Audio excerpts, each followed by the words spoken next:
Segundo dados que foi apresentado à Federação dos Municípios da Paraíba, cerca de quase 80% dos municípios está faltando vacina. É lastimável essa situação, os municípios com pouca vacina, não chega vacina, o governo federal é quem tem que fazer, né, essa recomposição. Nós não sabemos ainda esse cronograma com o ministro da Saúde, o ministro Pazuello, e precisamos urgentemente que essas vacinas cheguem. Primeiro vieram os alertas do esgotamento dos estoques das vacinas contra a Covid. Casos como este, relatado na Paraíba pelo presidente da Federação dos Municípios do Estado, Jorge Coelho. Em pelo menos 7 capitais, como no Rio, a vacinação já foi interrompida ou pode parar em breve. Diante desse cenário, os governadores cobraram na quarta-feira uma ação do ministro da Saúde, Eduardo Pazuello, que apresentou como resposta um cronograma para distribuir até julho 230 milhões de doses. Podemos apresentar um cronograma que vai até o final do ano, onde nós listamos ali todos os laboratórios que o Ministério vem trabalhando, dois laboratórios, 2 instituições como Butantan e Fiocruz, já com compras e contratos executados, já com entregas em andamento e com previsões aí até o final do ano de entregas que vão aí a perto de 300 milhões de doses. O calendário foi comemorado pelos governadores de todos os partidos. Se a promessa for cumprida, o Brasil poderá finalmente regularizar a distribuição de vacinas e aplicar as doses conforme o Plano Nacional, que estabeleceu os 77 milhões de brasileiros dentro dos grupos prioritários. Porém, um dia depois de anunciar aos governadores o cronograma detalhado, o Ministério da Saúde já disse que não vai conseguir cumprir o combinado e não foi por falta de aviso. Agora, em fevereiro, Pazuello afirmou na quarta-feira que entregaria 9 milhões e 200 mil doses de Coronavac. Só que o presidente do Instituto Butantan, Dimas Covas, já havia dito que o número de doses de Coronavac para fevereiro era bem menor. Próxima semana, a partir do dia 23, nós passamos a liberar 426 mil doses por dia para o Ministério da Saúde. Em 8 dias vamos chegar aos 3 milhões e 400 mil doses, mas não paramos, né? O impasse gerou uma nova troca de acusações na noite de quinta-feira. O Ministério da Saúde divulgou nota dizendo que a culpa do atraso era do Butantan e refez as contas. Agora disse que o Instituto só vai entregar 30% do volume previsto até o final do mês. Quais são os detalhes do cronograma apresentado pelo Ministério da Saúde para disponibilizar mais de 200 milhões de doses de vacinas até julho? O que pode dificultar o cumprimento dessa promessa? E qual balanço pode ser feito desse primeiro mês de vacinação? Esses são os temas do Ao Ponto desta sexta-feira. Eu sou o Roberto Maltic, estou com a Carolina Moran e nesse episódio a gente conversa com a repórter Paula Ferreira, da sucursal de Brasília, e com a epidemiologista Carla Domingues, ex-coordenadora do Programa Nacional de Imunizações, o PNI. Fique com a gente.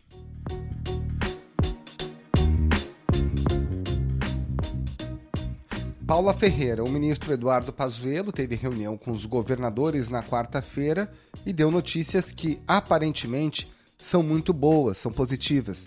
220 milhões de doses até julho, novas doses, o que complementaria as atuais, dando 230 milhões.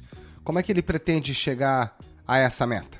Pois é, na quarta-feira o ministro teve essa reunião com os governadores, ele vinha sendo bastante cobrado a respeito de um cronograma, para o fornecimento de mais doses de vacina contra a Covid-19. E aí, na quarta-feira, ele finalmente apresentou um cronograma prévio aos governadores, prevendo a entrega de mais 220 milhões de doses até julho. Nesse cronograma, o ministro ele abordou alguns tipos de vacina, além das que já vêm sendo usadas no Brasil, né? Atualmente a gente usa a vacina de Oxford e a Coronavac. Dessa vez o ministro incluiu nessa conta de doses a Covaxin, que é uma vacina produzida por um laboratório indiano, e a Sputnik V, que é a vacina produzida pela Rússia, né? O ministro estimou a aquisição dessas doses e estabeleceu um cronograma para entrega mês a mês até julho, de cada uma dessas vacinas, mas ainda assim ficou uma coisa meio vaga, né? Foi avaliada como uma promessa, muito mais do que uma garantia, né, de que essas doses vão chegar de fato aos postos de vacinação. Na quarta-feira, os governadores, depois dessa reunião com o ministro, comentaram um pouco sobre essa conversa.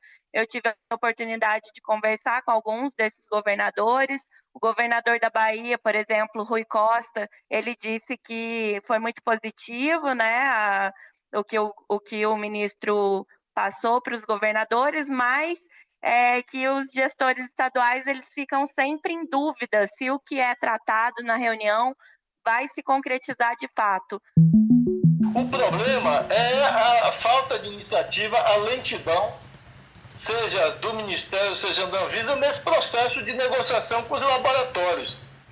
Todos os países do mundo começaram a negociar o ano passado com os laboratórios a aquisição das vacinas. E todos fizeram pré-contrato. O Brasil está ficando para o final da fila por conta desse não antecipação das negociações. Chegou a mencionar que muitas vezes o ministro estabelece uma diretriz e aí dias depois o presidente acaba contrariando essa própria diretriz e aí gerando um clima de incerteza, né? Então, assim, ao mesmo tempo que os governadores ficaram animados com essa perspectiva, eles também ficam ali um pouco com o pé no freio, né? Questionando se de fato essa programação que o ministro ofereceu vai ser concretizada. Agora, Paula, o ministro citou ali algumas vacinas que estariam garantidas ou no radar do governo. A gente já tem informações sobre a produção da Coronavac pelo Butantan e da vacina de Oxford pela Fiocruz. Mas, como você disse, ele incluiu aí nesse rol a Sputnik V russa e a Covaxin indiana. Tem alguma informação sobre em que pé que estão essas negociações? Porque parece tudo muito desencontrado, né? Essa foi, de certa forma, uma surpresa, né? A inclusão dessas duas vacinas nesse cronograma, até porque o governo ainda não assinou o contrato com as empresas fornecedoras dessas vacinas, né? O que tem, por enquanto, é o memorando de entendimento, que é um passo prévio à assinatura do contrato com as duas farmacêuticas que produzem essas vacinas, mas o que o Ministério da Saúde diz é que esse contrato vai ser assinado ainda nessa semana. Então, há uma expectativa muito grande em relação a essa assinatura, sobretudo porque a assinatura desse contrato, né, com essas duas farmacêuticas, caso aconteça por agora, vai contrariar um discurso que o próprio Ministério da Saúde tem adotado nos últimos meses, que é o discurso de que o governo só compra vacinas que forem autorizadas pela Anvisa. Até o momento, nem a Sputnik V e nem a Covaxin são vacinas que já foram autorizadas pela Anvisa. Vamos cair um pouco no detalhe desse cronograma. Você mencionou que é um cronograma mensal. O que está previsto mensalmente até julho? Isso, pois é, um cronograma mensal que estabelece o número de doses para cada vacina dessas 4, né? Oxford, Coronavac, Covaxin e Sputnik V, até julho. Então, logo de cara, ainda nesse mês de fevereiro, o cronograma já tem um problema sério, que a gente não sabe como é que vai impactar nos próximos meses. Na quarta-feira, o Ministério da Saúde havia anunciado que distribuiria aos estados 11,3 milhões de doses neste mês, sendo 2 milhões da vacina de Oxford e outras 9,3 milhões da Coronavac.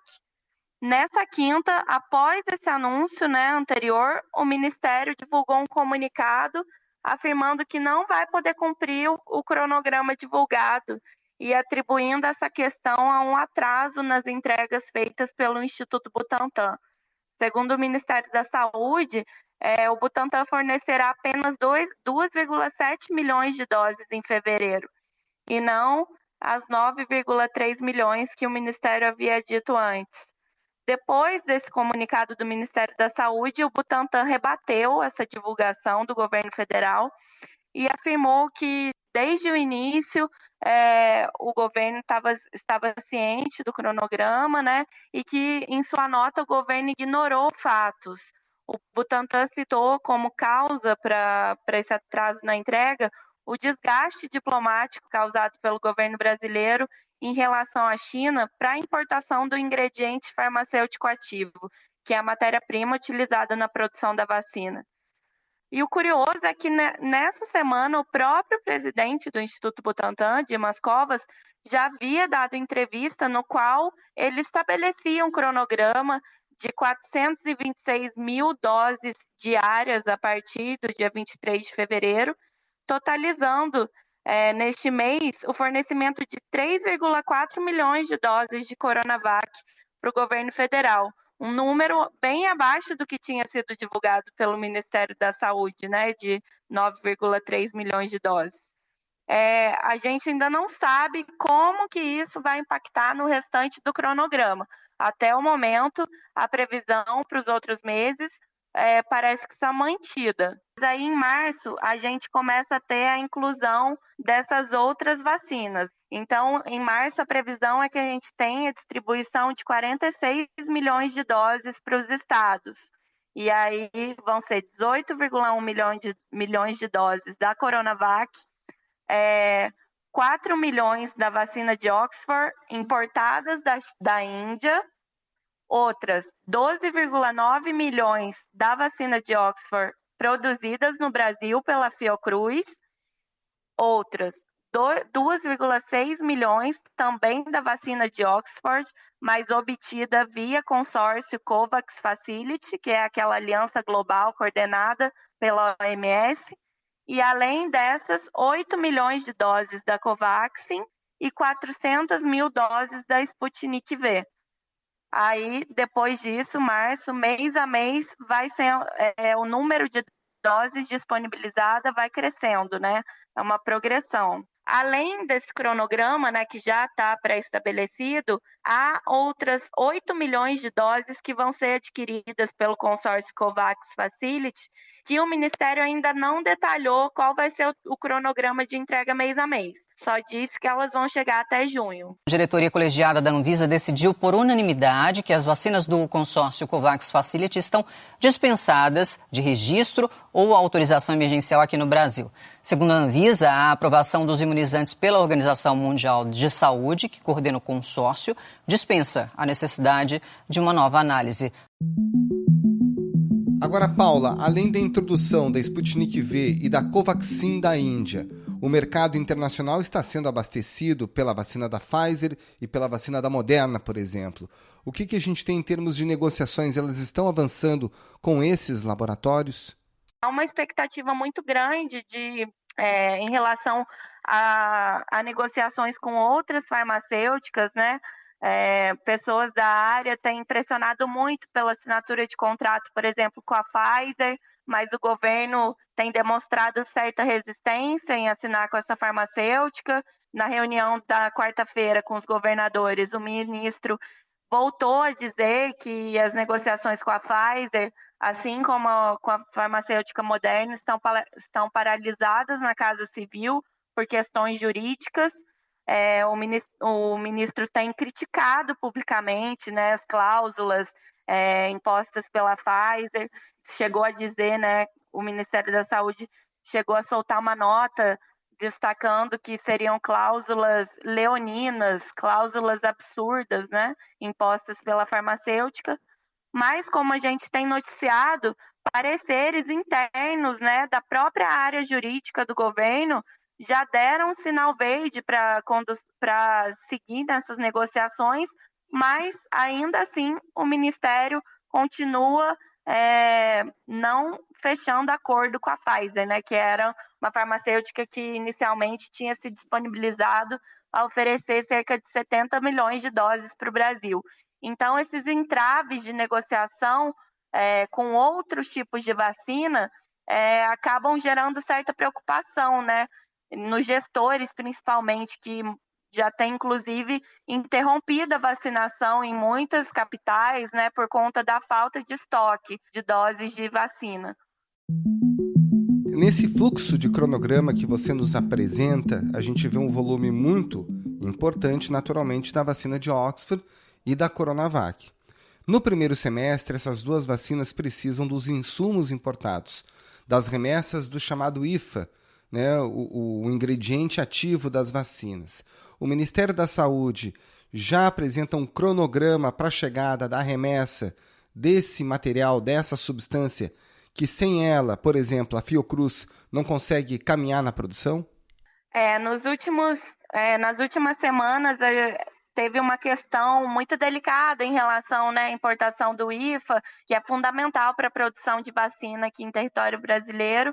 Esse primeiro lote traz o equivalente a 2.800.000 doses. A partir da chegada do IFA começa um processo. É preciso descongelar o insumo e acrescentar outros ingredientes para uma pré-validação da Agência Nacional de Vigilância Sanitária.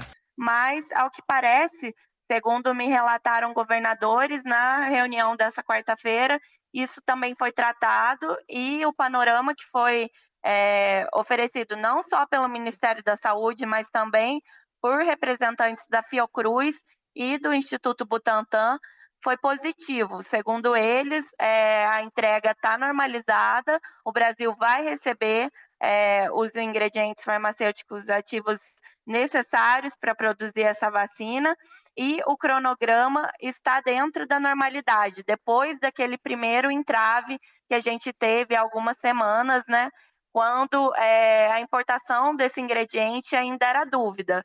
Segundo as representações tanto da Fiocruz quanto do Butantan e o ministro, agora esse ingrediente está garantido. Então, os laboratórios que vão produzir a vacina aqui no Brasil a partir dessa substância não precisam se preocupar, porque o cronograma está dentro do previsto e do que foi firmado em contrato. Paula Ferreira, muito obrigada pela participação aqui no Ao Ponto. Bom trabalho para você. Muito obrigado, Paula. Um abraço e bom trabalho. Obrigada, Carol. Obrigada, Maltique. Bom trabalho para vocês. Doutora Carla Domingues, a gente deve ficar otimista, olhando de forma realista para o cronograma de vacinação apresentado pelo ministro aos governadores? Parece que agora a gente começa a ter um rumo, né? Porque até então as vacinas estavam sendo distribuídas só à medida que chegavam, sem haver nenhum planejamento. É possível agora, né, que os estados e municípios comecem a vislumbrar qual vai ser o quantitativo de vacinas que vai chegar em cada localidade, mas ainda precisamos garantir efetivamente que esses cronogramas serão cumpridos. Agora, doutor, o quanto que a gente pode confiar nesse cronograma, considerando que, por exemplo, um dia depois de seu anúncio, o governo já recuou em relação ao número de doses que serão disponibilizadas este mês, tinha falado em 9 milhões, depois reconheceu o que já sabia, que o Butantan não tinha condições de atender essa demanda. Concretamente, nós já identificamos problemas no cumprimento desse cronograma, né? O Ministério estava possivelmente acompanhando, né, uma previsão de entregas, o que efetivamente não se concretizou, porque houve um atraso na entrega das IFAs, né, tanto para a Biomanguinhos quanto para o Butantan. Então, isso é o reflexo deste atraso, né, um cronograma que não pôde ser cumprido porque houve o atraso nessa entrega do insumo farmacêutico ativo. A chegada de novas vacinas deve acelerar a campanha de imunização contra a Covid, um processo até agora criticado pela demora e pela desorganização. Doutora Carla, como é que a senhora vê a possibilidade de inclusão no nosso PNI dessas vacinas que foram anunciadas, ou pelo menos prometidas pelo ministro Pazuello, a Sputnik V e a Covaxin? Lembrando que a Covaxin não tem estudos ainda completos publicados, né? E a Sputnik V também, segundo a Anvisa, não apresentou toda a documentação necessária. Essas vacinas só vão poder ser utilizadas no nosso Programa Nacional de Imunizações se elas passarem por todo o aval criterioso da Anvisa. Então, precisa que o laboratório entre com registro emergencial o mais rápido possível para que esse dossiê possa ser avaliado e a Anvisa liberar o uso da vacina. Então, quanto mais se demorar a entregar esse dossiê para a Anvisa, possivelmente vai haver atraso nesse cronograma. Só será possível utilizar essa vacina em março se esse calendário for entregue o mais rápido possível. E com relação ao uso das vacinas da COVAX Facility, né, que é esse consórcio internacional, o governo também contempla no cronograma o uso dessas vacinas. A gente já pode dizer que para o Brasil, dentro do consórcio, já está estabelecido um prazo que dê para a gente colocar no papel? Neste momento, só foi definida a primeira entrega, né? As outras entregas está se colocando que vai ser entregue 8 milhões de doses, mas sem definido um prazo correto. Então, neste momento, também só poderemos contar com essa primeira remessa. Então, as demais é uma intenção de proposta de entrega que nós ainda não sabemos exatamente qual mês que isso vai acontecer. Doutora, que balanço a senhora faz do processo de vacinação até agora? É claro que foram poucas doses, né, para alguns grupos bastante restritos, mas o que na sua avaliação precisa ser melhorado e o que funcionou aí nesse início de vacinação no Brasil? O que precisa melhorar, com certeza, é o processo de comunicação, né? Cada estado e cada município está fazendo uma estratégia diferente, né? Vacinando grupos diferentes, o que confunde a população. A população não entende porque em certos municípios se está vacinando os idosos acima de 80 anos e outras localidades, a população que vive em asilo, né, os idosos, ainda não sequer começaram a ser vacinados. Então, é preciso que se tenha uma única orientação para facilitar o processo de comunicação e de chamamento dessa população a ser vacinada. Agora, o que aconteceu? Porque a gente tinha naquele plano de vacinação, que foi apresentado inclusive ao Supremo, depois detalhado, as etapas, com os critérios, com as populações. O que deu de diferente que na aplicação dos municípios os critérios estão sendo individualizados praticamente? Porque faltou vacina. O primeiro grupo a ser vacinado era composto de 15 milhões de pessoas, que seriam necessários 30 milhões de doses. O que se chegou nesse primeiro momento foi 10 milhões de doses. Então, com isso, teve que redefinir esse grupo, o que acabou deixando para que cada município definisse a estratégia de quem deveria ser vacinado, quando as vacinas chegaram, e o que gerou toda essa confusão. Então, deveria ser o Ministério da Saúde, uma vez que não tinha as vacinas suficientes para vacinar o primeiro grupo, ter elencado exatamente os mesmos grupos que deveriam ser vacinados, para que não houvesse essa discrepância e nem em cada município fazendo uma estratégia diferente. E agora, doutora, a gente tem essas novas cepas, né, se espalhando pelo país, principalmente a cepa brasileira, que começou a circular lá por Manaus. A estratégia de vacinação poderia ou deveria ter sido diferente, com foco maior, por exemplo, nos estados da região norte, justamente para conter o avanço dessa nova cepa? Qual a sua opinião? A minha avaliação deveria sim. E o que chama bastante atenção nos dados que foram atualizados é o número de profissionais da área da saúde que ainda não se imunizaram. Somente aqui na capital são 10.700 profissionais que atuam na área da saúde que ainda não receberam nem a primeira dose. Nós tínhamos recebido 2 milhões da vacina da AstraZeneca, uma vacina que tem um intervalo entre a primeira e a segunda dose de até 3 meses. Essa vacina deveria ter sido concentrada na região norte, garantindo assim uma vacinação de um grande grupo de pessoas, né? E isso com certeza poderia diminuir a circulação dessa nova variante, inclusive evitando que ela se espalhasse pelo país. À medida que se pulverizou essas doses de 2 milhões para todos os municípios, teve município que recebeu em torno de 100 a 200 doses, que não vai ter impacto nenhum no processo de vacinação e que vai fazer muita falta para a região norte nesse momento. A senhora que tem contato com a ponta, com as pessoas que participam do PNI, como é que está ocorrendo a comunicação entre estados e municípios e o governo federal para afinar essas ações? Hoje nós não temos comunicação, né? O Ministério da Saúde sequer lançou uma campanha publicitária orientando como deveria ser feita essa vacinação e que nós estamos vendo que isso está dependendo muito mais da imprensa, essa divulgação, do que dos próprios governos, mesmo federais, e estaduais e municipais. Então, é preciso que a gente tenha uma campanha de esclarecimento, explicando por que um grupo vai ser vacinado e outro grupo não vai ser vacinado, explicando por que há necessidade de uma fila e qual é o risco das pessoas estarem furando essa fila. Estou vacinando uma pessoa que necessariamente não está no grupo de risco e deixando que uma pessoa que está possa se submeter ao risco de ter a doença, adoecer e chegar ao óbito. Então, sem essa comunicação adequada, possivelmente nós ainda vamos ver essa dificuldade na organização da campanha e principalmente vendo essas pessoas que se acham no direito de passar na frente, ainda buscando a vacinação em detrimento daquelas que realmente precisam. Agora, doutora Carla, o ministro Pazuello chegou a prometer vacinar toda a população vacinável até o fim do ano. A senhora acha essa promessa factível pelo que a gente tem observado até agora? Nós vamos ter que ver como vai ser efetivamente ser cumprido esse cronograma. Nós temos que entender que tanto o Butantan quanto o Biomanguinhos ainda depende da vinda do insumo farmacêutico ativo, que é a IFA, para produzir a vacina nos seus laboratórios. Sem a garantia e a regularidade do envio dessas IFAs, nós poderemos ter, inclusive, desabastecimento. Então, nós vamos ter que acompanhar, no curto prazo e a médio prazo, se esses cronogramas efetivamente vão acontecer, que não vai haver nenhum atraso futuro. Doutora Carla Domingues, muito obrigada pela participação aqui no Ao Ponto. Um bom trabalho para a senhora.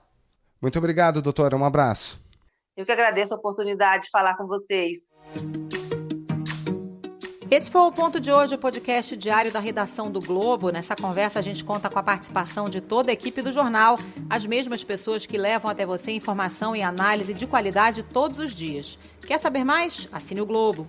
Acesse assineoglobo.com.br e confira todas as notícias e reportagens especiais. A produção é do Matheus Ruas e a edição é do Hugo de Araújo. Tchau! Até mais!